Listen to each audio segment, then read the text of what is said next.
রব্বির হামহুমা কামা রাব্বায়ানি সগীরা। আল্লাহ আমার আব্বা আম্মার উপরে রহম করো, আমার আব্বা আম্মার উপরে দয়া করো, মায়া করো। যেইভাবে শিশুকালে আমাকে আমার মা, শিশুকালে আমাকে আমার বাবা আমাকে মায়া করেছেন, রহম করেছেন, দরদ দিয়েছেন, ভালোবাসা দিয়েছেন। আল্লাহ তুমি কবরও আমার আব্বা আম্মারে ওইভাবে মায়া করো, এইভাবে তুমি মায়া করো। আল্লাহ পাক রব্বুল আলামিন বুঝাইতে চাইলেন, রে দুনিয়ার সন্তানের দল, তোমরা তো জানো না শিশুকালে তোমার মা তোমার বাবা তোমাকে কি পরিমাণ কদর করেছে, কি পরিমাণ ভালোবেসেছে।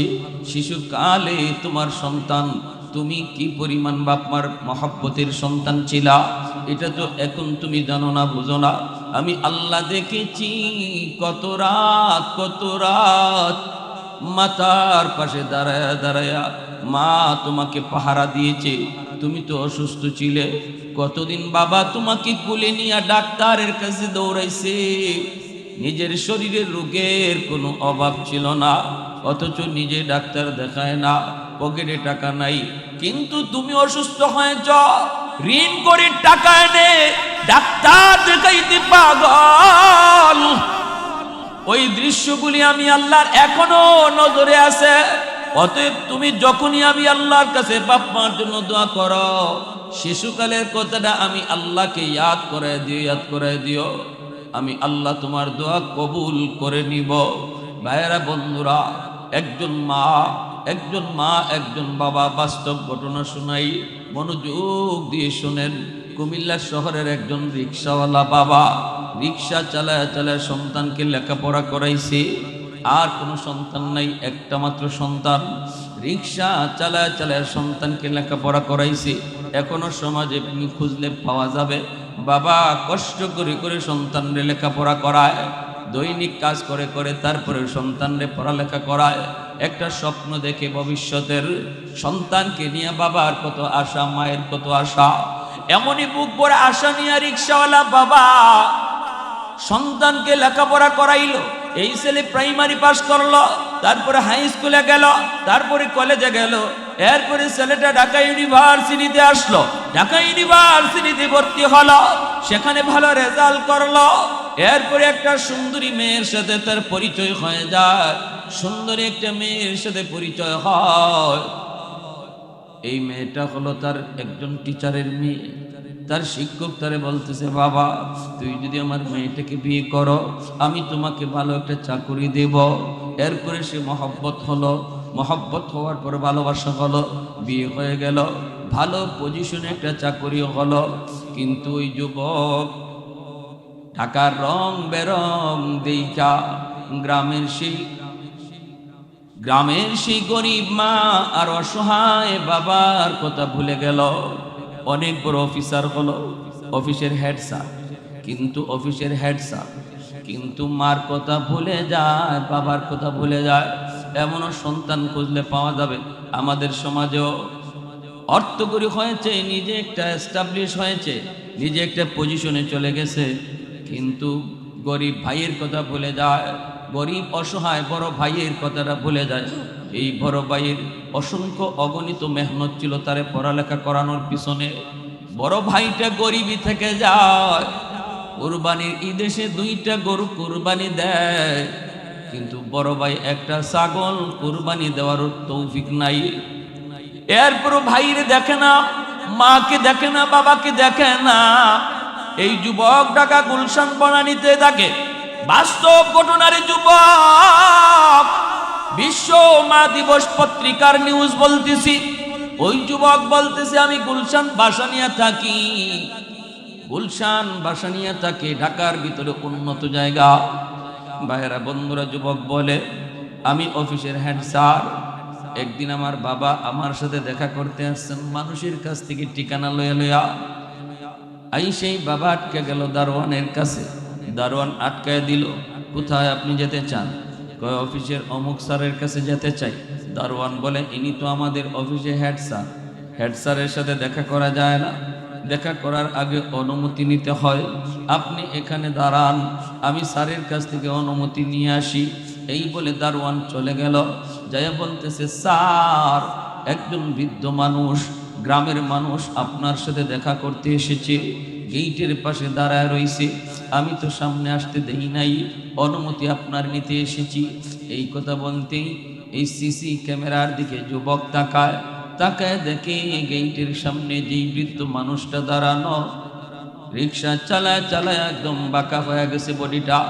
সেই বৃদ্ধ মানুষটা আর কেউ না, এই বৃদ্ধ মানুষটা হলো তার বাবা। এই দৃশ্য দেখার পর সন্তানের কলিজা নরম হয় না, বাবার চেয়ার পর কলিজাটা নরম হয় না, কলিজা শক্ত হয়ে গেছে। যেই মানুষ অসংখ্য অগণিত অন্যায় করে, যে পরপর গুনাহ করে তার কলিজা শক্ত হয়ে যায়, সে মুনাজাতেও চোখ দিয়ে পানি আসে না, কবরের কথা শুনলো পানি আসে না, বাপ মার কথা শুনলো তার চোখ দিয়ে পানি আসে না। ফাকানা কাবা কাউসাইনি আও আদনা সাল্লাল্লাহু আলাইহি ওয়া আলা আলিহি ওয়া আসহাবিহি ওয়া বারাকা ওয়া সাল্লাম وبارك وسلم تسليما كثيرا كثيرا أما بعد فأعوذ بالله من الشيطان الرجيم بسم الله الرحمن الرحيم أن اشكر لي ولوالديك وقال رسول الله صلى الله عليه وسلم رضا الرب في رضا الوالدين وسخط الرب في سخط الوالدين أو كما قال النبي عليه الصلاة والسلام اللهم صل على محمد وعلى آل محمد كما صليت على إبراهيم وعلى آل إبراهيم إنك حميد مجيد اللهم بارك على محمد وعلى آل محمد كما باركت على إبراهيم وعلى آل إبراهيم إنك حميد مجيد خانہ کعبہ کا منظر اے خدا دیکھا مجھے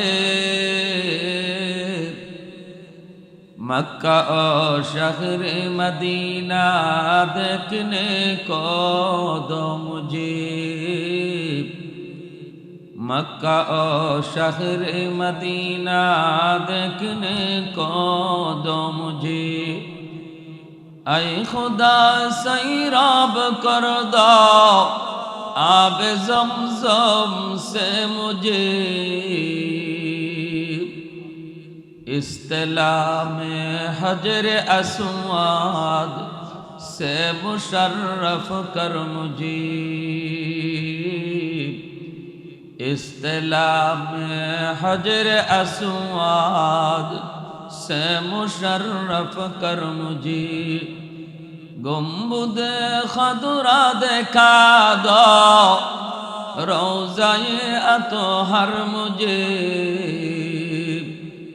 درمیان قبر منبر گرگرانے دو مجھے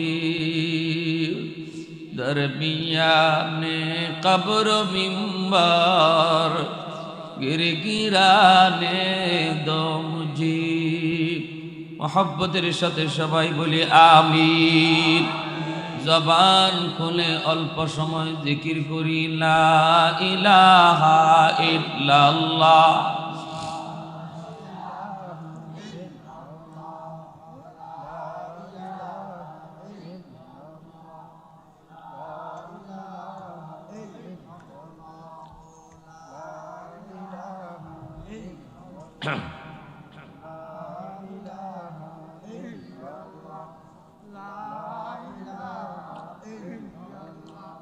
জোরে লা ইলাহা ইল্লাল্লাহ। तो दिल में तो आता है समझ में नहीं आता, तो दिल में तो आता है समझ में नहीं आता, बस जान लिया मैं तेरी पहचान यही है, बस जान लिया मैं तेरी पहचान यही है। उल्फत में बराबर के वफा हो के जफा हो, हर चीज में लज्जत है अगर दिल में मजा हो, हर चीज में लज्जत है अगर दिल में मजा हो। एक चश्म ज़दन गाफिल ज़ार शाख नबाशी, शायद की निगाहे कुनदागाह नबाशी। ला इलाहा इल्लल्लाह जुरे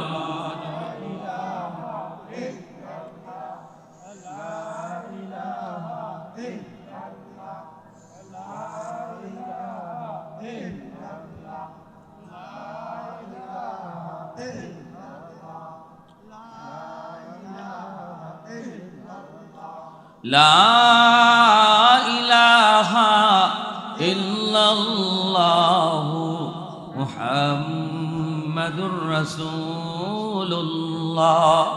জোরে সুরে বলি সাল্লাল্লাহু আলাইহি ওয়াসাল্লাম।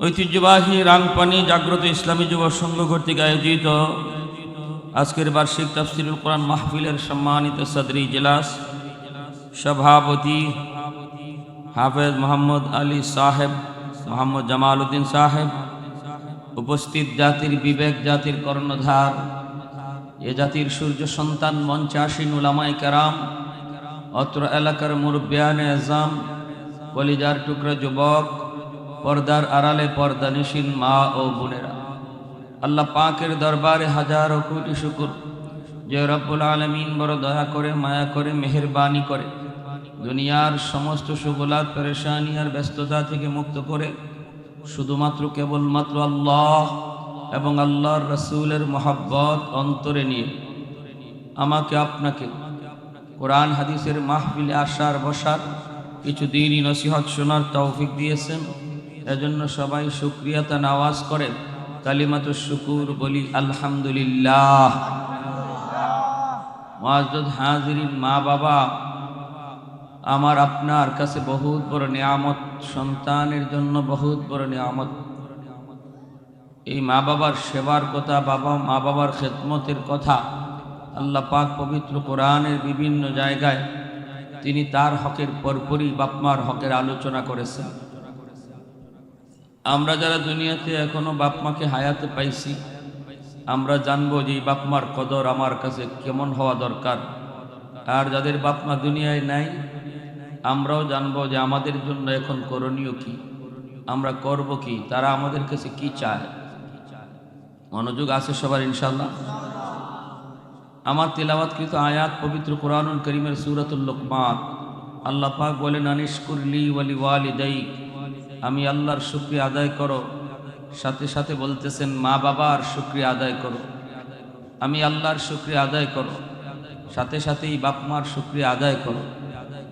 দেখা যায় আল্লাহ তার হকের পরপর মা বাবার হকের কথা বলেছেন। আল্লাহর শুকরিয়া আদায় করার সাথে সাথে মা বাবার শুকরিয়া আদায় করার নির্দেশ আল্লাহই দিয়েছেন। পবিত্র কোরআনের সূরা বনী ইসরাঈল, সেখানেও আমরা দেখি যে আল্লাহ পাক তার হকের পরপরই বাপ মার কথা বলেছেন। ওয়াকাযা রাব্বুকা আল্লা তা'বুদু ইল্লা ইয়্যাহ, এতটুকু পর্যন্ত আল্লাহর হক। আল্লাহ বলতেছেন তোমার রবের নির্দেশ, ইবাদত চলবে একমাত্র আল্লাহ।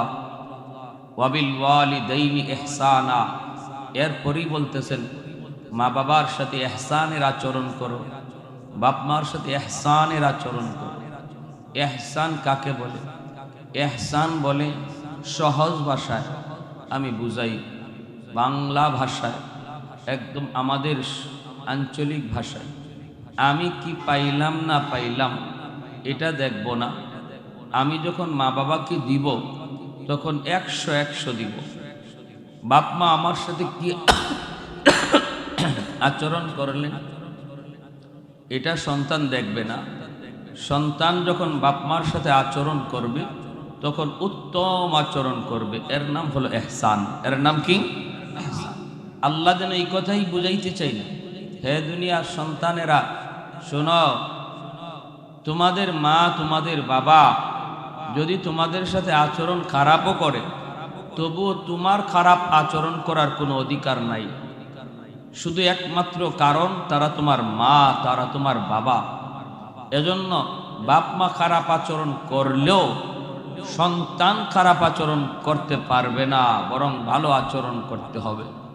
বাপ মা যদি ঠগায়ও সন্তান বাপ মারে ঠগাতে পারবে না। এই নির্দেশ কার? আরে হুজুরে বলেন কার? আল্লাহ। বলবেন কি হুজুর তে মা আর বাবা যে আমারে ঠগাইলো, আমার আরেক ভাইরে জিত করে দিল, ভালো করে দিল, ভালো জমিটা দিল, আমারে কম মায়া করে, ভাইরে বেশি মায়া করে, আমার সন্তানরে কম আদর করে, আমার আরেক ভাইয়ের সন্তানরে বেশি আদর করে, এতটুকু করলো অথচ আমরা এক মায়ের সন্তান, তাহলে ভিন্ন আচরণ কেন হলো? এই প্রশ্ন যাদের অন্তরে আছে তাদের জবাব আমার কাছে নাই, কোনো জবাব নাই। আল্লাহর নবীকে সাহাবীরা এই প্রশ্নটা করেছিলেন, নবী জবাব দিতেছেন। আল্লাহর নবী বলেন, মান আসবাহা মুতিআন লিল্লাহি ফি ওয়ালিদাইহি আসবাহা লাহু বাবান মাফতুহান মিনাল জান্নাহ ফাইন কানা ওয়াহিদান ফাওয়াহিদা। নবীজি বলেন, কোন সন্তান যদি রাতের বেলা মা আর বাবাকে খুশি রেখে ঘুমায়, সকাল হওয়া মাত্রই আল্লাহ তার জন্য জান্নাতের 2টা দরজা খুলে দেয়। একজন যদি জীবিত থাকে আর ওই একজনরে খুশি রাইখা রাতে ঘুমায়, ওই একজনরে খুশ করে রাতের বেলা ঘুমায়, আল্লাহর নবী বলেন সকাল হওয়া মাত্রই তার জন্য জান্নাতের একটা দরজা আল্লাহ খুলে দেয়। আমান আসবাহা আসিয়ান লিল্লাহি ফি ওয়ালিদাইহি আসবাহা লাহু বাবান মাফতুহান মিনান নার। আর যদি কোনো সন্তান রাতের বেলা মা আর বাবা দুজনকে কষ্ট দিয়া ঘুমায়, নবী বলেন সকাল হওয়া মাত্রই তার জন্য জাহান্নামের 2টা দরজা খুলে দেওয়া হয়। যদি একজন জীবিত থাকে একটা জাহান্নামের দরজা খুলে। সাহাবী প্রশ্ন করলেন, কিলা ইয়া রাসূলুল্লাহ। এই প্রশ্নটা হলো আপনাদের প্রশ্ন, যার মনে এই প্রশ্নটা আছে, এই প্রশ্নটাই উপস্থিত মজলিসে সাহাবায়ে কেরাম আল্লাহর নবীকে করেছেন। কিলা ইয়া রাসূলুল্লাহ ওয়া ইন যালামা, ওয়া ইন যালামা। সাহাবী বলেন, ইয়া রাসূলুল্লাহ, বুঝলাম মাকে বাবাকে খুশি রাখতে হবে, তবে যদি বাপ মা আমার উপরে জুলুম করে, যদি বাপ মা আমার উপরে জুলুম করে আমি কি তবুও ভালো আচরণ করব? আল্লাহর নবী জবাব দিয়েছেন, ওয়া ইন যালামা ওয়া ইন যালামা ওয়া ইন যালামা। 3বার বলেছেন নবীজি, যদি বাপ মা জুলুমও করে, জুলুমও করে, জুলুমও করে, তবুও সন্তান জুলুম করতে পারবে না, সন্তান ভালো আচরণ করতে হবে। তবে হ্যাঁ, এই জুলুমের বিচার হবে না? হবে, হাসরের মাঠে হবে। আল্লাহ বাপ মার কে বিচার করবে। তোমার 5টা ছেলের ভিতরে কেন তুমি আর চোখে দেখলা? একজনরে ভালো দেখছো, আরেকজনরে খারাপ জানছো, একজনরে তুমি একটু ভালো জিনিস দিছো। কিছু কিছু বাবা আছে এরকম যে হ্যাঁ তারতম্য হয়, মহব্বতের ভিতরে এরকম তারতম্য ঘটে যায়। আল্লাহ পাক রব্বুল আলামিন যদি অন্যায় করে থাকে, কোনো মা কোনো বাবা অন্যায়ভাবে যদি কোনো সন্তানকে ঠগায়, অন্যায়ভাবে যদি কোনো সন্তানকে কম দেয়, তাহলে হাসরের মাঠে আল্লাহর কাছে বাপ মা কাঠ করায় দাঁড়ায় জবাব দিবে। কিন্তু দুনিয়ার নেজামের ক্ষেত্রে আল্লাহর নবী বলেন, দুনিয়ার নিজাম হলো কোন সন্তান বাপ মার সাথে জুলুম করতে পারবে না, বাপ মারে কষ্ট দিতে পারবে না। সে যদি কষ্ট পায়ও তবুও বাপ মারে কষ্ট দিতে পারবে না। জোরে কোন সুবহানাল্লাহ। কথাটা আমার না নবীজি? নবীজির। অতএব কোনো সন্দেহ আছে? কোনো সন্দেহ আছে? প্রশ্ন ছিল না অনেকেরই মনে, প্রশ্নের জবাবও নবী দিয়ে দিছে। এজন্য আমার ভাইয়েরা বন্ধুরা, দুনিয়াতে যাদের বাপ মা জীবিত, এই আওয়াজ কেন ডাইনে বাবা? দুনিয়াতে যাদের বাপ মা জীবিত, মনে রাখবেন এই বাপ মা হলো আপনার জান্নাতে যাওয়ার পথ। এই মা আর বাবা রেদার রব্বি ফি রেদাল ওয়ালিদাইন ওয়া সাখাতুর রব্বি ফি সাখাতিল ওয়ালিদাইন। আল্লাহ নবী বলেন, যেই সন্তানের উপরে তার বাপ মা রাজি থাকে আল্লাহ তার উপর রাজি হয়ে যায়, আর যেই সন্তানের উপরে বাপ মা নারাজ থাকে আল্লাহ নারাজ হয়ে যায়। যার উপরে আল্লাহ নারাজ সে মা বাবারে খুশি না কইরা আল্লাহরে কোনোভাবে খুশি করতে পারবে না। বাপ মারে নারাজ করার মাধ্যমে যেই সন্তান আল্লাহকে নারাজ করছে তার একটাই পথ আল্লাহকে রাজি করার, ওই মারে আবার বাবারে খুশি করতে হবে। এই মা আর বাবাকে খুশ করলে আল্লাহ খুশি হয়ে যাবে। এছাড়া ফিরের দরবারে গরু, হাতি, মহিষ সব লইয়া গেলেও আল্লাহ কখনো খুশি হবে না। আর মা আর বাবাকে খুশি করতে গরু খাওয়ানি লাগে না। বাজার থেকে একালি কমলা লইয়া যদি সন্তান ঘরে গিয়া কয়, আম্মা আজকে কমলাটা খুব বড় মিষ্টি লাগছে, আমি তোমার জন্য আনছি, আব্বা আজকে কমলাটা তোমার জন্য আনছি, এই কমলাটা নিজের সন্তানের হাতে না দিয়া সন্তান যদি বাবার হাতে দেয়, মার হাতে দেয়, নিজের বাচ্চার হাতে না দিয়া যদি বাপ্পার হাতে দেয়, দেখবেন মাত্র 40 টাকা 50 টাকা খরচ করলো, এতেই বাপমার দিল খুশ হয়ে যায়। ঠিক না? আমার সন্তান বাজারে গিয়ে আমার কথা ভুলছে না, বাজারে গিয়ে কমলাটা আমি মার জন্য আনছে, এতটুকু মনে করেই মা খুশ হয়ে যায়, এতটুকু মনে করে বাবা খুশ হয়ে যায়। আল্লাহ পাক বলে, বন্ধু তুমি জানাও, যখনই তার মার দিল খুশ হইছে সাথে সাথে আমি আরশের মালিক তার উপর খুশ হয়ে গেছে। সুবহানাল্লাহ। সাথে সাথে আমিও খুশ হয়ে গেছি। যখনই তার বাবার দিল খুশ করছে, সে কোনো কথা কইয়া অথবা কোনো আচরণ কইরা অথবা কিছু খাওয়ায়া, সাথে সাথে যেন আমি আল্লাহরে খুশ করে দিই। তাহলে বাপমা খুশ তো কে খুশ? আল্লাহ খুশ। বাপমা নারাজ তো কে নারাজ? আল্লাহ নারাজ। মনে আছে? থাকবে? মনে থাকবে? হ্যাঁ, সালাসাতুন দাওয়াতুম মুস্তাজাবাতুন লা শাক্কা ফীহি দাওয়াতুল মাজলুম ওয়া দাওয়াতুল মুসাফির ওয়া দাওয়াতুল ওয়ালিদ আলা ওয়ালাদিহি। দ্বীনের নবী, মায়ার নবী বলেন, 3 ব্যক্তির দোয়া বদদোয়া আল্লাহর কাছে সরাসরি কবুল হয়ে যায়। তাদের দোয়াও কবুল, তাদের বদদোয়া আল্লাহর কাছে কবুল। এক হলো মজলুমের দোয়া বদদোয়া, আরেক হলো মুসাফিরের দোয়া বদদোয়া, আরেক হলো বাপমার দোয়া বদদোয়া। এই 3 ব্যক্তির দোয়া বদদোয়া আল্লাহর দরবারে সরাসরি কবুল হয়ে যায়। এজন্য দুর্বল মানুষের উপরে কখনো জুলুম করবেন না। দুর্বলের উপরে যখনই আপনি কোনো জুলুম করবেন, ক্ষমতা দেখাইবেন, গালাগালি করবেন, দুর্বল সে দুর্বল বিদায় আপনার জবাব দিতে পারলো না। কিন্তু যখনই অন্তর থেকে আহ শব্দ বের হবে, এই আহ শব্দের মামলা আল্লাহর আদালতের ফাইলে জমা হবে। একজন মাজলুমের আহ শব্দ আল্লাহর আরশ পর্যন্ত পৌঁছতে মাঝখানে বাধা থাকে না। জোরে বলি সুবহানাল্লাহ। একজন মুসাফিরের আহ আল্লাহর আরশ পর্যন্ত পৌঁছতে মাঝখানে কোনো বাধা থাকে না। এজন্য কারো উপরে জুলুম করব না, দুর্বলের উপরে হাত উঠাবো না, দুর্বলের চোখ দিয়া পানি ঝরাবো না, মুসাফিরকে কষ্ট দিব না, আর মা বাবাকে কষ্ট দিব না, বাপমারে কষ্ট দিব না। যদি মার মুখ থেকে তোমার কোনো আচরণে আখ শব্দ বের হয়ে যায় রে যুবক, যদি তোমার কোনো আচরণে মার মুখ থেকে উফ শব্দটা বের হয়, বাবার মুখ থেকে উফ শব্দটা বের হয়, আল্লাহর আরশ পর্যন্ত যায় উফ শব্দটা ধাক্কা লাগে। এজন্য আল্লাহ বলে, আল্লাহ পাক রব্বুল আলামিন বলে, ইম্মা ইয়াবলুগান্না ইনদাকাল কিবারা আহাদুহুমা আও কিলাহুমা ফালা তাকুল লাহুমা উফ ওয়ালা তানহারহুমা ওয়া কুল লাহুমা কাওলান কারীমা। উফ শব্দটা মুখ দিয়ে বের করায়ও না, অথবা বাপ মার কোনো কথা শুই না তুমিও উফ মুখ থেকে বের করো না। কারণ মা বাবার উহ আহ শব্দ আল্লাহর আরশে পৌঁছতে বাধা থাকে না। তোমার জিন্দেগি আল্লাহ পাক বরবাদ করে দিবে। দুনিয়ার জীবনে তুমি অন্ধকার দেখবা, আলোর পথ খুঁজে পাবা না। যেই সন্তানের আচরণে মার কলিজা থেকে, বাবার কলিজা থেকে উফ শব্দ আহ শব্দ বের হয়, তার জীবনের বাতি আল্লাহ নিভিয়ে দেয়। ব্যবসা করবে সফলতা পাবে না, লেখাপড়া করবে ভালো রেজাল্ট হবে না, চাকরি করবে প্রমোশন হবে না, দুনিয়ার জীবনের বাতি আল্লাহ পাক জ্বালা নিভিয়ে দেয়। আর যদি বাপ মার দোয়া তোমার পিছনে থাকে রে যুবক,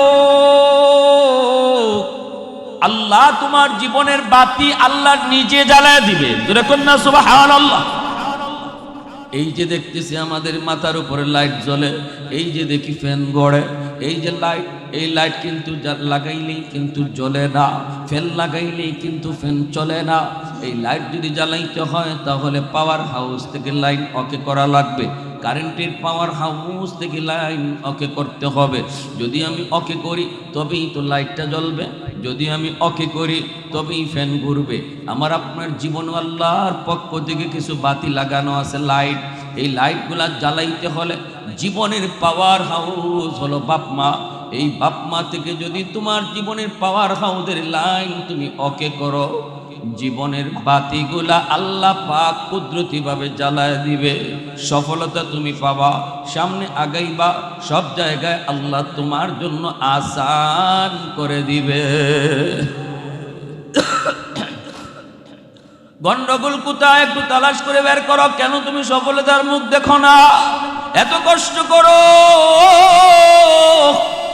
এত শ্রম, এত সময়, এরপর কেন তুমি সফলতার মুখ পাও না?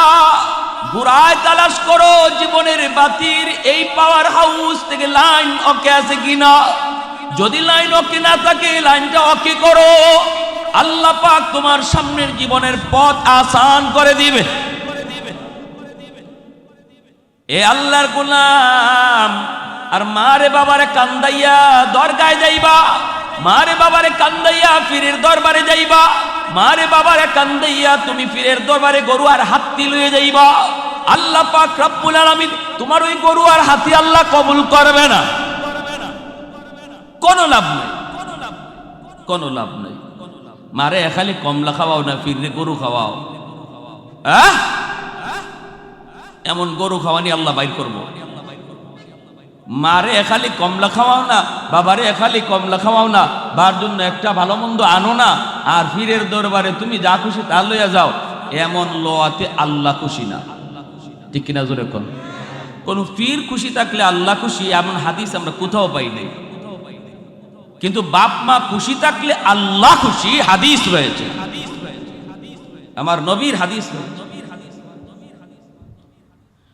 প্যারে হাজিরিন, এজন্য বলি আব্দুল কাদের জিলানীর মতো, খাজা মঈনুদ্দিন চিশতির মতো হাজারো আব্দুল কাদের যদি আপনার ঘরের এক কোনায় বসা থাকে আর মা পাশের রুমে থাকে আর দাওয়াত খাওয়াইয়া বলতেছে হুজুর আমার জন্য একটু দোয়া করেন, বড় পীর আব্দুল কাদের জিলানীর মতো শত শত জিলানী হাত উঠাইছে আপনার জন্য, আর ওই ভাঙ্গা করে মা হাত উঠাইছে তোমার জন্য।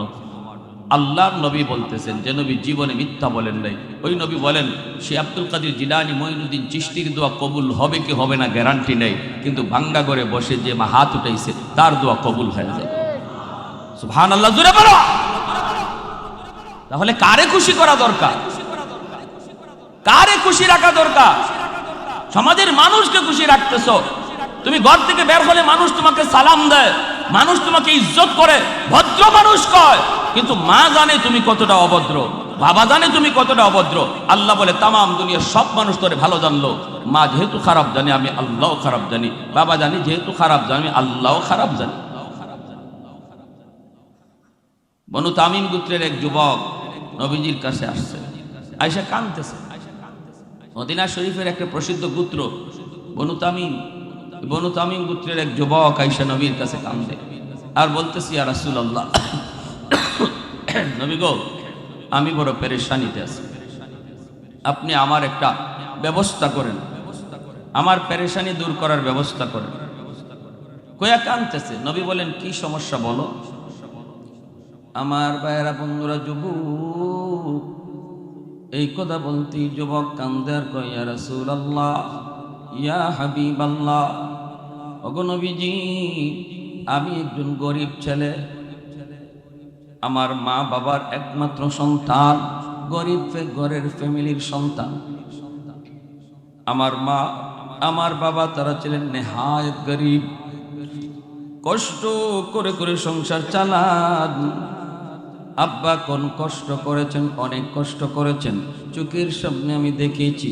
মা একবেলা দুই বেলা না খেয়ে থাকছেন, আমিও মাঝে মাঝে না খেয়ে থাকছি। আম্মা না খেয়ে আমাকে খাওয়াইছেন, বাবা না খেয়ে আমাকে খাওয়াইছেন। পড়ালেখা করতে পারি নাই, কাজের মধ্যে লেগে গেলাম, কিন্তু সংসারে হাল ধরা সম্ভব হয় নাই গো নবী। আমিও পারি নাই, টাকা পয়সার কোনো সন্ধান পাই নাই, আমি সফলতার মুখ দেখতে পারি নাই। শেষ বয়সে মা চিকিৎসার অভাবে আমার আম্মা মারা গেছেন, চিকিৎসার অভাবে আমার আব্বাও মারা গেছেন। ভালো একটা ডাক্তার আমি দেখাইতে পারি নাই, কিন্তু আমার আব্বা আম্মা মারা যাওয়ার পর আল্লাহ আমাকে অনেক সম্পদের মালিক বানাইছে, অনেক টাকা পয়সার মালিক আল্লাহ আমাকে বানাইছে। কিন্তু এখন আমি টাকা দিয়ে কি করব, কার সেবা করব, কার খেদমত করব? মা তো আমার দুনিয়াতে নাই, বাবা তো দুনিয়ায় নাই। আজ যদি আব্বা দুনিয়ায় থাকতেন, যত বড় ডাক্তার আমি দেখাইতে পারতাম। মা যদি দুনিয়ায় থাকতেন, মাকে আমি যা খুশি তা কাপড় কিনে দিতে পারতাম, খাওয়াইতে পারতাম। ইয়া রাসূলুল্লাহ, ইয়া হাবিবাল্লাহ, আমার প্রশ্ন হলো গো নবী, আমি যখন রাতে ঘুমাই, যদিও টাকার বালিশ বানায় ঘুমাই, টাকার তুষক বানায় ঘুমাই, আমার তো ঘুম ধরে না। আমি তো টাকা পয়সা হাতে নিয়ে শুধু চোখের পানি জড়ায় জড়ায় কান্দি আর বলি, মালিক সময় মতো তুমি আমাকে পয়সা দিলা না, আল্লাহ সময় মতো পয়সা দিলা না। ইয়া রাসূলুল্লাহ, আমি জানতে চাই গো নবী, আমার আম্মা আব্বা যদিও কবরে শুয়ে আছেন, এখনো কি আমার সেবা করার সুযোগ আছে কিনা, আমার কোনো খেদমত করার সুযোগ আছে কিনা? দ্বীনের নবী, মায়ার নবীর সামনে একজন যুবক চোখের পানি জড়ায় জড়ায় কান্দি। আল্লাহর নবী, রহমতের নবী, তিনিও যুবকের কথা শুনে চোখের পানি জড়ায় কান্দেন। কারণ আমার নবী দরদি নবী, কারো কষ্ট দেখলে নবীর চোখ দিয়ে দর দর করে পানি আসতো, কারো কান্না দেখলে আমার নবীর চোখ দিয়া কান্না চলে আসতো। জুড়ে বলি সুবহানাল্লাহ।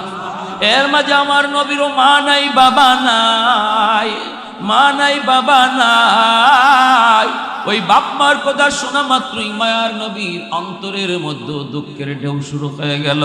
নবীজি তখন বলতেছেন, যুবক, এখনো তোমার বাপ মার সেবা করার সুযোগ রয়েছে, এখনো খেদমত করার সুযোগ তোমার রয়েছে। যদি 5টা আমল তুমি করো, 5টা কাজ যদি তুমি করো, তোমার খেদমত আল্লাহ পাক তোমার আম্মা আব্বার কবরে পৌঁছে দিবে। কারা কারা 5টা কাজ শুনতে রাজি? একটু হাত তুলে আল্লাহকে দেখান। আল্লাহ তুমি প্রতিটা হাতকে কবুল করো, জোরে বলি আমিন, আরো জোরে বলি আমিন। নম্বরে নবী বলেন, আসসালাতু লাহুমা, বাপ মার জন্য তুমি বেশি বেশি দোয়া করো।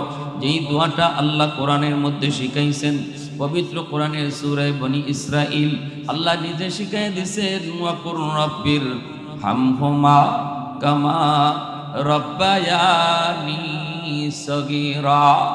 আল্লাহ পাক বলেন, ও দুনিয়ার সন্তানের দল, তোমরা যারা আমি আল্লাহর কাছে বাপ মার জন্য দোয়া করতে চাও, কেমন করে দোয়া করবা? আমি আল্লাহ দোয়া শিখাইয়া দিচ্ছি, আল্লাহ নিজে দোয়া শিখাইয়া দিচ্ছেন। আল্লাহর কাছেই করব দোয়া, কবুল করবেন কে? জোরে বলেন কে? যিনি কবুল করবে, ইনি যদি দোয়া শিখাইয়া দেয়, তাহলে বোঝা গেল এই দোয়াটা আল্লাহ কবুল করবে, 100% গ্যারান্টি আছে, ঠিক না? ফ্যাক্টরির মালিক যদি অ্যাপ্লিকেশন দেয়, বিজ্ঞপ্তি দেয় চাকুরির, হাজারো মানুষ চাকুরির জন্য আবেদন করে। একজন মানুষকে মালিক ডাক দিয়া কাছে নিয়ে যদি বলে, আমি তোমাকে আমার কাছে কেমন করে দরখাস্ত লিখতে হয় আমি তোমাকে শিখাইয়া দিচ্ছি। মালিক যদি নিজেই দরখাস্ত শিখাইয়া দেয়, যেই মালিক নিজেই দরখাস্ত অ্যাকসেপ্ট করবে, দরখাস্ত কবুল করবে, চাকুরি দিবে। মালিক যদি নিজেই দরখাস্ত শিখাইয়া দেয়, তাহলে বোঝা গেল আর কারো চাকরি হোক না হোক ওরটা হবে 100% ঠিকই না? আল্লাহ পাক বলে দুনিয়ার সন্তান কিভাবে দোয়া করবা জানোনি? তুমি বলো রব্বির হামহুমা কামা রাব্বায়ানি সগীরা। আল্লাহ আমার আব্বা আম্মার উপরে রহম করো, আমার আব্বা আম্মার উপরে দয়া করো, মায়া করো। যেইভাবে শিশুকালে আমাকে আমার মা, শিশুকালে আমাকে আমার বাবা আমাকে মায়া করেছেন, রহম করেছেন, দরদ দিয়েছেন, ভালোবাসা দিয়েছেন। আল্লাহ তুমি কবরও আমার আব্বা আম্মারে ওইভাবে মায়া করো, এইভাবে তুমি মায়া করো। আল্লাহ পাক রব্বুল আলামিন বুঝাইতে চাইলেন, রে দুনিয়ার সন্তানের দল, তোমরা তো জানো না শিশুকালে তোমার মা তোমার বাবা তোমাকে কি পরিমাণ কদর করেছে, কি পরিমাণ ভালোবেসেছে।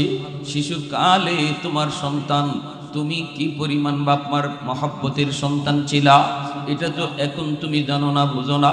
আমি আল্লাহ দেখেছি কত রাত মাতার পাশে দাঁড়ায়া দাঁড়ায়া মা তোমাকে পাহারা দিয়েছে, তুমি তো অসুস্থ ছিলে। কতদিন বাবা তোমাকে কোলে নিয়ে ডাক্তারের কাছে দৌড়াইছে, নিজের শরীরের রোগের কোনো অভাব ছিল না, অথচ নিজে ডাক্তার দেখায় না, পকেটে টাকা নাই, কিন্তু তুমি অসুস্থ হয়েছ, ঋণ করে টাকা এনে ডাক্তার দেখাইতে পাগল। ওই দৃশ্যগুলি আমি আল্লাহর এখনো নজরে আছে। অতএব তুমি যখনই আমি আল্লাহর কাছে বাপ মার জন্য দোয়া করো, শিশুকালের কথাটা আমি আল্লাহকে ইয়াদ করে দিও, আমি আল্লাহ তোমার দোয়া কবুল করে নিব।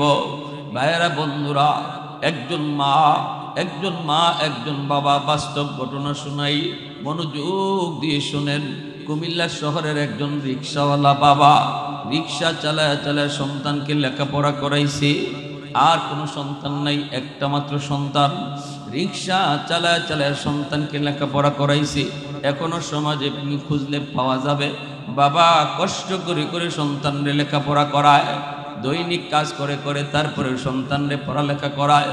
একটা স্বপ্ন দেখে ভবিষ্যতের সন্তানকে নিয়ে বাবার কত আশা, মায়ের কত আশা।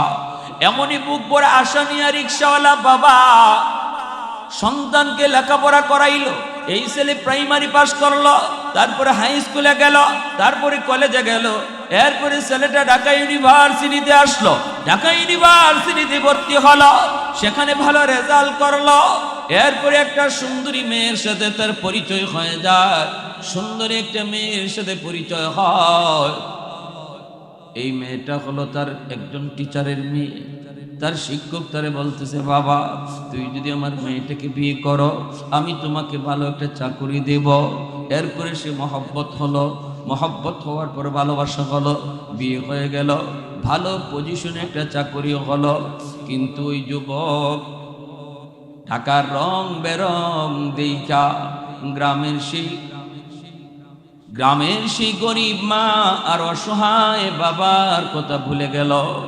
অনেক বড় অফিসার হলো, অফিসের হেড স্যার, কিন্তু মার কথা ভুলে যায়, বাবার কথা ভুলে যায়। এমনও সন্তান খুঁজলে পাওয়া যাবে। আমাদের সমাজেও অর্থকরী হয়েছে, নিজে একটা এস্টাবলিশ হয়েছে, নিজে একটা পজিশনে চলে গেছে, কিন্তু গরিব ভাইয়ের কথা ভুলে যায়, গরিব অসহায় বড় ভাইয়ের কথাটা ভুলে যায়। এই বড় ভাইয়ের অসংখ্য অগণিত মেহনত ছিল তারে পড়ালেখা করানোর পিছনে। বড় ভাইটা গরিবই থেকে যায়, কুরবানির ঈদে সে 2টা গরু কুরবানি দেয়, কিন্তু বড় ভাই একটা ছাগল কুরবানি দেওয়ার তৌফিক নাই। এরপরও ভাইরে দেখে না, মাকে দেখে না, বাবাকে দেখে না। এই যুবক ঢাকা গুলশান বনানীতে থাকে, বাস্তব ঘটনার যুবক। বিশ্ব মা দিবস পত্রিকার নিউজ বলতেছি, ওই যুবক বলতেছে আমি গুলশান বাসানিয়া থাকি, ঢাকার ভিতরে উন্নত জায়গা। ভাইয়েরা বন্ধুরা, যুবক বলে আমি অফিসের হেড স্যার। একদিন আমার বাবা আমার সাথে দেখা করতে আসছেন, মানুষের কাছ থেকে ঠিকানা লইয়া সেই বাবা আটকে গেল দারোয়ানের কাছে। দারোয়ান আটকায় দিল। কোথায় আপনি যেতে চান? কয় অফিসের অমুক স্যারের কাছে যেতে চাই। দারোয়ান বলে ইনি তো আমাদের অফিসে হেড স্যার, হেড স্যারের সাথে দেখা করা যায় না, দেখা করার আগে অনুমতি নিতে হয়। আপনি এখানে দাঁড়ান, আমি স্যারের কাছ থেকে অনুমতি নিয়ে আসি। এই বলে দারোয়ান চলে গেল। যাইয়া বলতেছে, স্যার একজন বৃদ্ধ মানুষ, গ্রামের মানুষ আপনার সাথে দেখা করতে এসেছে, গেইটের পাশে দাঁড়ায় রয়েছে, আমি তো সামনে আসতে দেই নাই, অনুমতি আপনার নিতে এসেছি। এই কথা বলতেই এই সিসি ক্যামেরার দিকে যুবক তাকায়, তাকায় দেখে গেইটের সামনে যেই বৃদ্ধ মানুষটা দাঁড়ানো, রিক্সা চালায় চালায় একদম বাঁকা হয়ে গেছে বডিটা। সেই বৃদ্ধ মানুষটা আর কেউ না, এই বৃদ্ধ মানুষটা হলো তার বাবা। এই দৃশ্য দেখার পরও সন্তানের কলিজা নরম হয় না, বাবার চেয়ার পরও কলিজাটা নরম হয় না, কলিজা শক্ত হয়ে গেছে। যেই মানুষ অসংখ্য অগণিত অন্যায় করে, যে পরপর গুনাহ করে তার কলিজা শক্ত হয়ে যায়, সে গুনাহ জাতীয় চোখ দিয়ে পানি আসে না, কবরের কথা শুনলো পানি আসে না, বাপ মার কথা শুনলো তার চোখ দিয়া পানি আসে না। চোখ দিয়া পানি না আসা এটা অত্যন্ত খারাপ আলামত, এটা খারাপ একটা লক্ষণ। কলিজা শক্ত হয়ে যায়। আর কলিজা কখন শক্ত হয়? যখন গুনাহ বেশি হয়। গুনাহ বেশি হওয়ার কারণে কলিজা শক্ত হয়। ওই যুবক মাকে বাবাকে দেখলো তার গেইটের পাশে, এরপরেও তার কলিজা নরম হলো না, বরং বলতেছি ওই দারোয়ান রে, যা 500 টাকা নিয়ে যা, ওই মানুষটারে বলবি আমার স্যার খুব ব্যস্ত, স্যার এখন দেখা করতে পারবে না, আপনারে 500 টাকা দিছি, নিয়ে চলে যান। দারোয়ান আসছে, সেই বলতেছে, চাচা স্যার খুব বেশি ব্যস্ত, দেখা করার কোনো সময় নেই, আপনারে 500 টাকা দিছে, আপনি টাকাটা নিয়ে চলে যান। এমনি চাচা কই, বাবা তোমার স্যারকে যায় বলো, হয়তো তোমার স্যার আমাকে চিনে নাই, মনে করেছে আমি কোনো ভিক্ষুক, মনে করেছে আমি কোনো ভিখারি। না বাবা, যায় বলো আমি হলাম তার বাবা, আমি কোনো ভিখারি না। এমনি দারোয়ান চুকির পানি চাই না, কই চাচা বলতে হবে না, বলতে হবে না, সিসি ক্যামেরার মাধ্যমে আপনাকে আমার স্যার অফিসে বইসা বইসা দেখছে, আমার যা পরিচয় দেওয়া লাগবে না, আপনার পরিচয় সে অফিসে বইসেই জানা গেছে। এই কথা শোনার পর বাবা দাঁড়ানো থেকে মাটিতে বসে গেল। আর আল্লাহ কইয়া অন্তর থেকে আর শব্দ বের হলো, চলে গেল বাড়িতে। মা দৌড়ে আসছে স্বামীর কাছ থেকে খবর নিবে, সন্তানকে কেমন দেখে আসছো। কারণ সন্তান মাকে ভুললেও মা কোনোদিন সন্তান ভুলে না। সন্তান বাপ মা ভুলতে পারে, কিন্তু বাপ মা সন্তান ভুলতে পারে না, ঠিক কিনা জুড়ে কর। মা আওয়াজ দিয়া কই, স্বামী গো কেমন দেখে এসেছো আমার সন্তান। এমনি বাবা চোখ থেকে পানি সাইরা সাইরা কই, বিবি গো তোমার সন্তান মস্ত বড় অফিসার, আমার সাথে দেখা করার সুযোগ তার নাই, সে খুব ব্যস্ত। এই কথা বলতে মা মাটিতে পড়ে গেল। কিছুদিন পর বাপ মা দুজন আসলো, তবুও ছেলে দেখা করে নেই, দেখা করে নেই। এতটা পাষাণ হয়ে গেল, এতটা পাষাণ। ভাইয়েরা বন্ধুরা, মা এরপরেই মা যায় বিছানায় পড়ে গেল। সন্তান তো একমাত্র সন্তান, এই সন্তানের জন্য কত রাত আমি মা মাথার পাশে দাঁড়ায় দাঁড়ায় পাহারা দিছি, কত রাত না ঘুমায় থাকছি, কত ভালো মন্দ খানা নিজে না খায়া খাওয়াইছি। ঈদের দিনে আমি মা সিরা কাপড় পইরা আমার সন্তানকে নতুন কাপড় কিনা দিলাম। আজ আমার সন্তান মস্ত বড় অফিসার, আমি মা কি ভুলে গেল, আমি বাবা কি ভুলে গেল। এই বইলা মা বিছানায় পড়ে গেছে, বিছানায় পড়ে গেছে। ভাইরা, বাপ মা সন্তানকে ভুলে যাবে কিভাবে? সন্তানকে বাপ মা ভুলতে পারে না, কিন্তু কলিজাটা একদম খেয়ে যাচ্ছে। এরকম ভাবে তুষের আগুনের মতো কলিজাটা জ্বলতেছে। কিছুদিন পর ওই যুবক বলতেছে, আমার বাসার পাশেই হলো গুলশান আজাদ মসজিদ, ওই আজাদ মসজিদের খতিব জুম্মার নামাজ যিনি পড়ান, এখনো তিনি জুম্মার নামাজ পড়ান। তিনি হলেন যাত্রাবাড়ির হযরত মাওলানা মাহমুদুল হাসান দামাত বারকাতুহুম। আল্লাহর ওলি গুলশান আজাদ মসজিদে তিনি 2টা জুম্মা পড়ান। রমজান মাস, জুম্মার দিন যুবক জুম্মা পড়তে মসজিদে ঢুকছে, আর ওই সময় আল্লাহর ওলি জুম্মার মিম্বরে বৈশা বাপ মার সেবা আর বাপ মার হকের ব্যাপারে আলোচনা করতেছে। তার দরদ মাখা কথাগুলি যুবকের কলিজা যা হিট করেছে। যুবক সাথে সাথে তার ভুল বুঝতে পেরে সেজদা যা কাঁদতেছে, অধীরভাবে কাঁদতেছে। বাইরে কখন কোন জায়গায় কোন সময় দিল পরিবর্তন হবে কেউ জানে না। কোন একজন আলেমের কথা কার দিল পরিবর্তন হবে কেউ জানে না। যদি হেদায়েতের তলব নিয়ে বসি, হতে পারে কোনো একটা কথার দ্বারা আমার দিলটা পরিবর্তন করে দিবে কে? এজন্য রে ভাই, সবাই আল্লাহকে পাওয়ার উদ্দেশ্যে, হেদায়েত পাওয়ার নিয়তে বসে যাই দিলটারে নরম করে কথাগুলি শুনি। যার দিল যত না নরম হবে তার দিলে ততটা আসর করবে, হেদায়েতের পথ তার তত খুলে যাবে। ওই যুবক রমজান মাস জুম্মার দিন জুম্মার নামাজ পড়ে আর চোখের পানি জড়ায় জড়ায় কান্দে। আল্লাহর ওলির জুম্মার বয়ান শুনে তার দিল পরিবর্তন হয়ে যায়। যুবক সাথে সাথে নামাজটা পইরা আর বাসায় গেল না, সোজা চলে গেল মার্কেটে। যাইয়েই বাবার জন্য লুঙ্গি কিনলো, মার জন্য শাড়ি কিনলো, তারপরে অসংখ্য ইফতারি লইয়া সে বাড়ির দিকে রওনা দিয়ে দিল। চোখের পানি মুছতে মুছতে রওনা দেয়। তখন কুমিল্লা শহরে যাইতে 2টা ফেরি পার হওয়া লাগতো। এই 2টা ফেরি পার হইতে হইতে কুমিল্লা শহরে পৌঁছতে তার দেরি হয়ে গেল। ইফতারের টাইম শেষ, সে এইভাবে তারাবির নামাজ পর্যন্ত শেষ। শহরে ঘুরতেছে যুবক, কোনো রিক্সা নাই, কিভাবে সে যাবে, কিভাবে গ্রামে যাবে? শহরে তো কোনো রিক্সা নাই। মানুষকে জিজ্ঞেস করে, মানুষেরা কয় বাবা এখন কোনো রিক্সা পাইবা না, পাওয়ার কোনো কথাও না। সবাই তারাবির নামাজ পড়ে ঘুমায় পড়েছে। কিছুক্ষণ পর আবার সেহরির টাইম, অতএব কেউ রিক্সা নিয়ে এখন বের হবে না। যুবক কান্দে আর কয় আমার তো গ্রামে যাওয়াই লাগবে, কেমন করে যাব? হঠাৎ করে একজন মানুষ কয় যুবক, মনে হয় একজন মানুষ এই টাইমেও তোমাকে রিক্সা নিয়ে যাবে, কারণ সে মাঝে মাঝে রাতের বেলাও ভাড়া টানে, তার টাকার বেশি প্রয়োজন। লোকটা বৃদ্ধ রাতের বেলাও সে রিক্সা চালায়, কারণ আমি জানি গ্রামে তার বিবি বিছানায় পড়ে আছে অসুস্থ।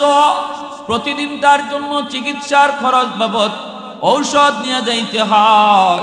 এজন্য লোকটা রাতের বেলাও টিপ দেয়, রাতের বেলাও ভাড়া কাটে। এই কথা বলতে যুবক কই কোথায় গেলে পাবো?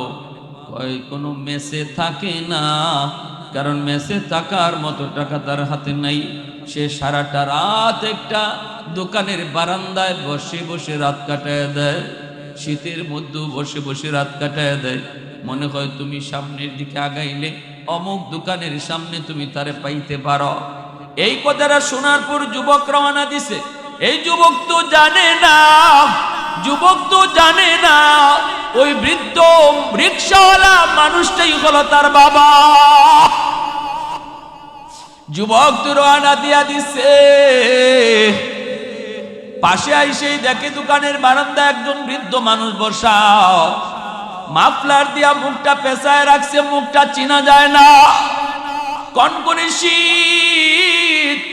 শীতের বাতাসে তার আঘাত করে আর শরীরটা কাঁপে। রিক্সারা পাশেই দাঁড়ায় রইছে। যুবক কাছে যাইয়ে কই চাচা অমুক গ্রামে যাইবেননি? যেই মাত্র কইছে চাচা অমুক গ্রামে যাইবেননি, সাথে সাথে বাবা সন্তানের কণ্ঠ চিনে ফেলেছে। কারণ বাপ মা কোনো দিন সন্তানের কণ্ঠ ভুলে না। হাজারো সন্তানের কণ্ঠের ভিতরে বাপ মা কোনোদিন সন্তানের আওয়াজ ভুলে না। সন্তান হাজারো ভিড়ের ভিতরে যদি আব্বা কয়ে ডাক দেয়, এটা আমার কোন সন্তান, তা বাবা মা ভালো করে চিনে। এজন্য বাবা চিনে ফেলেছে। এরপরও বাবা নিজের পরিচয় দেয় না, মাথাটা নিচের দিকে দিয়েই বাবা জিজ্ঞেস করে বাজান যাব। তখন ছেলে কয় ভাড়া কত দিতে হবে? বাবা মাথাটা নিচের দিকে দিয়া কই, বাবা সারা জীবন তো মানুষের কাছ থেকে ভাড়া নিলাম, আজকে আমি তোমার কাছ থেকে কোনো ভাড়া নিব না। ছেলে কই, না আমি আপনাকে ভাড়া দিব, ডাবল ভাড়া। বাবা কই, ঠিক আছে রিক্সায় উঠো। এই বইলা ছেলের রিক্সায় উঠাইয়া বৃদ্ধ বাবা ছেলেকে নিয়ে রিক্সা টানতেছে। ছেলেও কান্দে, বাবার সাথে দেখা করবে, মার কাছে যে মাপ চাইবে, বাবার কাছে মাপ চাইবে। এইভাবেই চলছে। বাবা টের পাইতেছে ছেলে কান্দে। ছেলেকে জিজ্ঞেস করে, বাবা কোথায় যাবা? কয় অমুক গ্রামে। কেন? ছেলে কান্দে, কয় আমার আব্বা আম্মা জীবিত আছে কিনা আমি জানি না, আমি আমার মারে বহু কষ্ট দিয়েছি, আমার আব্বারে আমি কষ্ট দিয়েছি, আমি মাপ চাইতে চাই, তুমি তাড়াতাড়ি নিয়ে যাও, তাড়াতাড়ি আমাকে নিয়ে যাও। এই বইলা যুবক অস্থির হয়ে গেছে। একটা পর্যায়ে বাবা বুঝে ফেলেছে আমার ছেলের বুঝ ফিরে আসছে, আমার ছেলে ভালো হয়ে গেছে। বাবার সাথে সাথে রিক্সাটা থামাইয়া রিক্সা থেকে নাইমা মাফলারটা সরায় কই, বাবা এই হলো তোমার রিক্সাওয়ালা বাবা। সেই শিশুকাল থেকে রিক্সা চালায় চালায় তোমার লেখাপড়া করাইল, নিজে কোনোদিন ভালো একটা কাপড় পরি নাই, একটা মেসের মধ্যে থাকারও আমার তৌফিক হয় নাই। জীবনভর দোকানের বারান্দায় বসে বসে কাটাই দিলাম। দেখা মাত্রই যুবক রিক্সা থেকে লাফ দিয়ে নাইবা বাবার পা জড়াইয়া কান্না শুরু করে দিছে। যেই মাত্র বাবার পা ধরছে সাথে সাথে বাবার দিল নরম হয়ে গেছে। সন্তান যখনই বাপ মার পা ধরে ফেলে সাথে সাথে বাপ মার দিল নরম হয়ে যায়। তুমি যত বড় অন্যায় করো না কেন, যত বড় কষ্টই তুমি মাকে বাবাকে দাও না কেন, যদি মার পা ধরতে পারো রে যুবক, বাবার পাটা ধরতে পারো, দেখবার সাথে সাথে বাবার দিল গইলা গেছে, মার দিল গইলা গেছে। বাবা ছেলেকে বুকে জড়ায় দুইরা চোখের পানিটা মুছে বাবাও কান্দে ছেলেও কান্দে। দৌড়ায় বাড়িতে আসলো। আসতেই দেখে মা আম্মাকে ডাক দিতে দেরি হয়েছে, অসুস্থ মা সুস্থ হতে দেরি হয় না। আর একটু জোরে বলি সুবহানাল্লাহ। এ যুবক, এজন্য আল্লাহ পাক রব্বুল আলামিন তখন বলতেছে, রে মানুষ, যখনই মার জন্য বাবার জন্য আমি আল্লাহর কাছে দোয়া করবা, সাথে সাথে শিশুকালের কথাটা আমি আল্লাহরে ইয়াদ করাই দিও। আমার তো ইয়াদ আছে, ওই তুমি আবার আমারে স্মরণ করাই। যেরকম সুবহানাল্লাহ। যেভাবে মা করছে, জীবন দিয়ে তোমার জীবন বাঁচাইছে, নিজের জীবন দিয়ে তোমার জীবন বাঁচাইছে, এমন বাপ মার অসংখ্য মহব্বত আমি আল্লাহর নজরে এখনো বাসে। এজন্য ভাইরা নবীজি ওই যুবককে বলতেছেন, যুবক, 1 নম্বরে ডিউটি হলো বাপ মার জন্য বেশি বেশি দোয়া। নামাজের বাহিরে সর্ব অবস্থায় বাপ মা জীবিত থাকলো এই দোয়া, বাপ মা কবরে গেল এই দোয়া। রব্বির হামহুমা, সবাই পড়েন, রব্বির হামহুমা কামা রব্বায়ানি সগীরা। এরপরে নবী বলেন 2 নম্বর হলো ওয়াল ইস্তিগফারু লাহুমা, তাদের জন্য বেশি বেশি করে তুমি দান সদকা করবা। মসজিদ মাদ্রাসা ওয়াজ মাহফিল বিভিন্ন দিনই কাজে তুমি বাপ মার জন্য সাহায্য করবা। বাপ মার নামে যখনই তুমি দান করবা, তখনই তোমার খেদমত আল্লাহ তোমার আম্মা আব্বার কবরে পৌঁছে দিবে। মসজিদে বাবার নামে 5,000 টাকা দিছো, 2,000 টাকা দিছো, সাথে সাথে আল্লাহ বাবার কবরে খেদমত পৌঁছায় দিবে, মার কবরে আল্লাহ খেদমত পৌঁছায় দিবে। 3 নম্বরে নবী বলেন, ইনফাযু আহদিহিমা মিন বাদিহিমা, তোমার মা তোমার বাবা যদি কারো হক নষ্ট করে থাকে, এই হকটা তুমি ফিরায় দাও। মার কাছে বাবার কাছে কেউ যদি কোনো পাওনা থাকে, সন্তান তুমি পাওনা পরিশোধ করো। যখনই বাপ মার পাওনা পরিশোধ করবা, সাথে সাথে আল্লাহ বাপ মার কবরে তোমার খেদমত আল্লাহ পৌঁছায় দিবে। বাবা যদি তোমার ফুফুদের সম্পদ না দিয়া থাকে, তাড়াতাড়ি করে ফুফুদেরকে ডাকো, ডাইকা ফুফুদের সম্পদ বুঝায় দাও। আল্লাহ যেইভাবে কোরআনে বন্টন করে দিছেন, এই বন্টন অনুযায়ী তুমি তোমার ফুফু ফুফাতো ভাই বোনের সম্পদ বুঝাও, চাচাতো ভাই বোনের সম্পদ বুঝাও।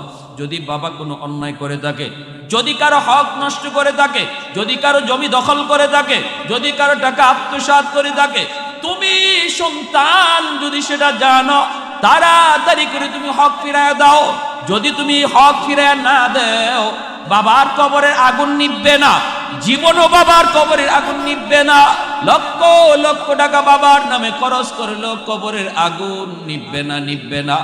যদি বাবা কারো হক নষ্ট করে থাকে অথবা কারো হক মাইরা থাকে, হকটা তুমি দ্রুত ফিরাও, সাথে সাথে আল্লাহ তোমার বাবার কবরে খেদমত আল্লাহ পৌঁছায় দিবে।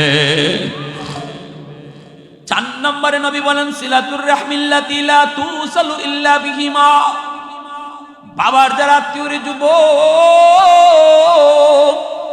ওই বাবার আত্মীয় যারা, বাবা দুনিয়ায় নাই কিন্তু বাবার আত্মীয় স্বজন দুনিয়ায় আছে, বাবার রক্তের মানুষ দুনিয়ায় আছে, তাদের খোঁজ খবর তুমি রাখো।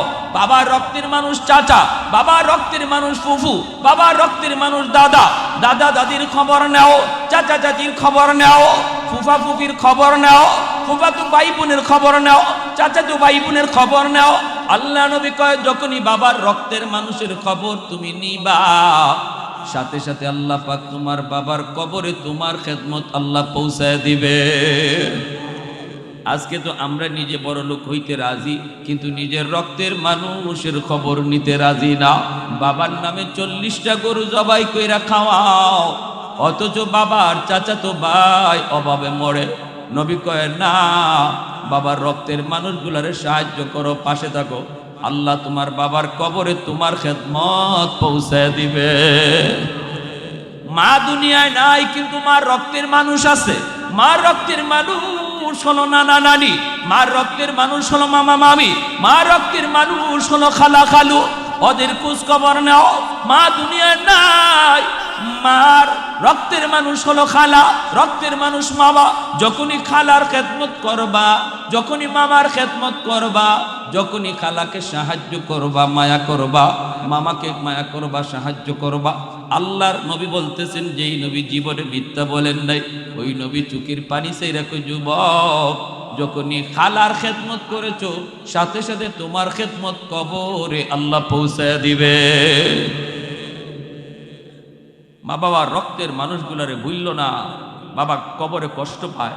যদি বাবার রক্তের মানুষের সাথে তুমি বেয়াদবি করো, গাদ্দারি করো, তাহলে বাবা কবরে শুয়ে শুয়ে কষ্ট পায়। আর বাবার রক্তের মানুষকে মায়া করবা, আল্লাহ তোমার বাবারে কবরে মায়া করবে। 5 নম্বরে নবী বলেন ইকরামু সাদিকিহিমা মিন বাদিহিমা। বাবা আমার যারা বন্ধু বান্ধব, 5 নম্বরটা মনোযোগ দিয়ে শুনবেন। কয়টা আমলের কথা বলছিলাম? 5 নম্বরে আল্লাহর নবী বলেন ইকরামু সাদিকিহিমা মিন বাদিহিমা। বাবা মার যারা বন্ধু বান্ধব, তাদেরকে দেখলে বাবা মার মতো শ্রদ্ধা করবা। বাবার বয়সের মানুষ দেখলে বাবার মতো শ্রদ্ধা করবা। বাবা যাদের সাথে দুনিয়াতে চলতো, এদেরকে দেখলে বাবার মতো শ্রদ্ধা কইরো, বাবার মতোই ডাক দিও চাচা, চাচা যান, 1 কাপ চা খেয়ে যান। আব্বার সাথে কত ঘুরছেন, আজকে আব্বা নাই, আপনাকেও দেখি না। আব্বা থাকলে তো বাড়িতে আসতেন, ঘরে আসতেন। চাচা 1 কাপ চা খেয়ে যান। আল্লাহর নবী কয় যখনই বাবার বন্ধুরে তুমি 1 কাপ চা খাওয়াইছো অথবা ঈদে একটা লুঙ্গি কিনে দিছো, আল্লাহ পাক তোমার সেবা তোমার বাবার কবরে আল্লাহ পৌঁছায় দিবে। বেয়াদবি করবা না বাবার বয়সের মানুষের সাথে। যখনই বাবার বয়সের মানুষের প্রতি বাবার মতো শ্রদ্ধা অন্তর থেকে আসবে, নবী বলেন সাথে সাথে এই খবর তোমার আব্বার কবরে আল্লাহ পৌঁছায় দিবে। আল্লাহ শান্তির ব্যবস্থা করবে। মা দুনিয়ায় নাই কিন্তু মার বান্ধবী আছে, মার বয়সের মানুষ আছে। মার বয়সের মহিলা দেখলে পরে মার মতো শ্রদ্ধা কইর, চাচি কইয়া মহব্বতের সাথে ডাক দিও, শ্রদ্ধার নজরে ডাক দিও। ভাষায় আইনে 1 কাপ চা খাওয়ায়, একটা পানও খাওয়ায়। একটা পানও যদি খাওয়াও, চাচি একটা পান খাইয়া যান, চাচি আমাদের বাড়ির পাশ দিয়ে যান। আজ যদি আম্মা থাকতেন তাহলে তো বাড়িতে উঠতেন, আম্মা নাই তো কি হয়েছে, আমরা তো আছি, একটা পান খাইয়া যান। এই কথাটা বইলা আদর করে ঘরে আইনা যখন একটা পান খাওয়াইলা, নরমাল বলছি, নরমাল, আর কিছু পারো আর না পারো, একটা পান তো খাওয়াইতে পারো, এতটুকু সেবাও যদি তুমি করো, মায়ার নবী ওই যুবককে বলতেছেন, যুবক, সাথে সাথে তোমার মার কবরে আল্লাহ তোমার খেদমত পৌঁছে দিবে। 5টা আমলের কথা বললাম। কয়টা আমল? 5টা। এই 5টা কাজ যদি করি আমরা, তাহলে কবরে শুয়েও আমাদের আম্মা আব্বা আমাদের খেদমত পাইবে। এত বড় একটা ওয়াজ, এমন গুরুত্বপূর্ণ একটা ওয়াজ মায়ার নবী করছেন একজন শ্রোতাকে সামনে লইয়া। যেরকম সুবহানাল্লাহ। শ্রোতা কয়জন? শ্রোতা কয়জন? বক্তাও একজন। বক্তা মায়ার নবী আর শ্রোতা একজন যুবক। সুবহানাল্লাহ। যুবক, তোমাকে বলতেছি যুবক, যৌবন কালটা হলো আল্লাহকে খুশি করার কাল। যৌবন কালটা হলো আল্লাহর ওলি হওয়ার বয়স। যেরকম সুবহানাল্লাহ। যৌবন কালে যখন যুবকের অন্তর নরম থাকে, যৌবন কালে যখন যুবক আল্লাহকে ডরায়া মসজিদে যায়, তখন এই বয়সে আল্লাহ তার নাম ওলির খাতায় লিখে দেয়। লা ওয়ারআ কাল কাফি, লা ওয়ারআ কাল কাফি। নবী বলেন, ক্ষমতা ছিল গুনাহ করার, এরপরেও যে গুনাহ করে না। সুযোগ ছিল যার অন্যায় করার, এরপর অন্যায় করে না। যেই যুবকদের আজকে এখানে যে যুবকরা মাহফিল আয়োজন করছে, যুবকদের সুযোগ ছিল, তাদের সেই তাকতও ছিল, তাদের সেই কিও ছিল, চাহিদাও ছিল গানের আয়োজন করা, করলে করতে পারতো, খেলার আয়োজন করলে করতে পারতো। বাধা দিত কে? যেই সমাজের যুবক যেদিকে যায়, এদিকে গোটা সমাজ যায়। যুবক যে লাইনে হাঁটে, এই লাইনে সমাজ হাঁটে। যুবকরা এখানে গানের আয়োজন করতে পারত, কিন্তু যখনই যুবক তার যৌবনকে কন্ট্রোল করে না, পাগলা গোড়ার মতো দৌড় দিতে দেয় না, লাগাম টেনে ধরে আর বলে, আমি কোরআনের সৈনিক হব, কোরআনে মাহফিলে আয়োজন করব, আমি মসজিদে যাবো, আল্লাহকে ভয় করব, তখন আল্লাহ রাব্বুল আলামিন ওই যুবকের নাম ওলির খাতায় উঠে দেয়। কেন? কারণ তার গুনাহ করার সুযোগ ছিল, শক্তিও ছিল, এরপরও করেন আমি আল্লাহর ভয়ে। ফেরেশতারা আমার এই যুবক বান্দার নাম ওলির খাতায় তুলে দাও। লা ওয়ারআ কাল কাফি, এর চেয়ে বড় ওয়ারা, এর চেয়ে বড় পরহেজগারি, এর চেয়ে বড় বিলায়ত আর নাই। যার সুযোগ ছিল চুরি করার, চুরি করে না। যার সুযোগ ছিল ডাকাতি করা, ডাকাতি করে না। যার সুযোগ ছিল জিনা করার, জিনা করে না। যার সুযোগ ছিল মিথ্যা কথা বলার, এরপরও মিথ্যা বলে না। সুযোগ ছিল মেম্বার সাহেবের গম চুরি করার, এরপর আল্লাহর ভয়ে করে না। আল্লাহ রাব্বুল আলামিন মায়ার নবীর জবান দিয়ে আল্লাহ বলে দিছে, যার সুযোগ থাকার পরেও করে না, বইলা দাও সেই হলো সমাজে আমি আল্লাহর ওলি, আমি আল্লাহর ওলি। আমরা কারা কারা ওলি হতে রাজি? একটু হাত তুলে আল্লাহকে দেখা। আল্লাহ তুমি প্রতিটা হাত কবুল করো, জোরে বলি আমিন, আরো জোরে বলি আমিন। ওয়া আখির দাওয়ানা আনিল হামদুলিল্লাহ।